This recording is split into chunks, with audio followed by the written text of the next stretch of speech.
বড় খবর জানাবো। সমুদ্রে মাছ ধরায় নিষেধাজ্ঞা থাকলেও কক্সবাজারে চাষের মাছের পাশাপাশি মিলছে কয়েক ধরনের সামুদ্রিক মাছ। তবে চাহিদার তুলনায় সরবরাহ অনেক কম থাকায় মাছের দাম এখনো বাড়তি। এ বিষয়ে আরো জানাতে কক্সবাজার থেকে যুক্ত হয়েছেন মন্তোষ বেতজ্ঞ। মন্তোষ, মাছ শিকারে নিষেধাজ্ঞায় সরবরাহ কম, দামের কতটা প্রভাব পড়েছে জানাবেন।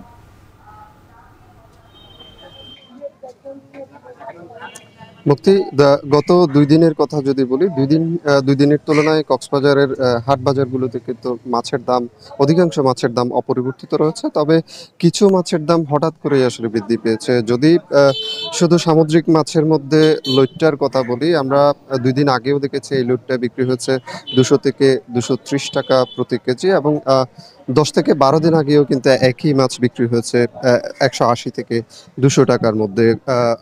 150 টাকায়ও কিন্তু একই মাছ বিক্রি হচ্ছে। তবে আজকে সেটি বিক্রি হচ্ছে, যে মানভেদে সেটি বিক্রি হচ্ছে 270 টাকা পর্যন্ত, 200 থেকে 270 টাকা পর্যন্ত। এবং এখানে বাটা মাছ রয়েছে, তাইল্লা রয়েছে, সুরমা রয়েছে, রিটা রয়েছে, কোরাল মাছও রয়েছে। আমরা এখানে ব্যবসায়ীদের সাথে কথা বলে যেটি জানতে পেরেছি, এখানে বাটা বিক্রি হচ্ছে 400 থেকে 600 টাকা প্রতি কেজি, তাইল্লা বিক্রি হচ্ছে 600 থেকে 650 টাকা প্রতি কেজি, সুরমা বিক্রি হচ্ছে 300 থেকে 320 টাকা প্রতি কেজি। যদিও 2 দিন আগে সুরমা দেখেছি আমরা 200 টাকা, 220 টাকার মধ্যে বিক্রি হয়েছে, 220 থেকে 250 টাকার মধ্যে বিক্রি হয়েছে। তবে আজকে সেটি 300 থেকে 320 টাকার মধ্যে বিক্রি হচ্ছে। এছাড়া এখানে রিটা বিক্রি হচ্ছে 400 টাকা প্রতি কেজি, কোরাল বিক্রি হচ্ছে 800 থেকে 1000 টাকার মধ্যে। এছাড়া চাষের মাছের মধ্যে রুই মাছ বিক্রি হচ্ছে 300 থেকে 350 টাকা প্রতি কেজি, কাতাল বিক্রি হচ্ছে 350 থেকে 400 টাকা প্রতি কেজি, মৃগেল বিক্রি হচ্ছে 300 থেকে 350 টাকা প্রতি কেজি।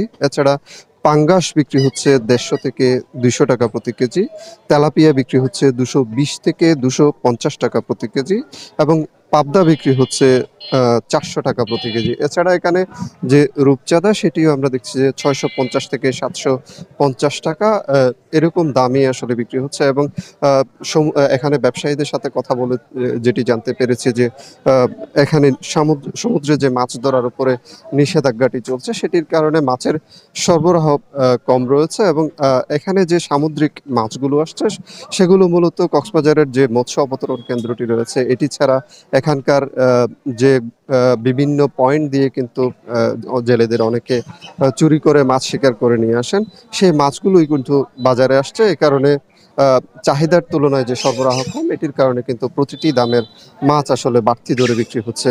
মুক্তি, এই ছিল আমার কাছে সবশেষ।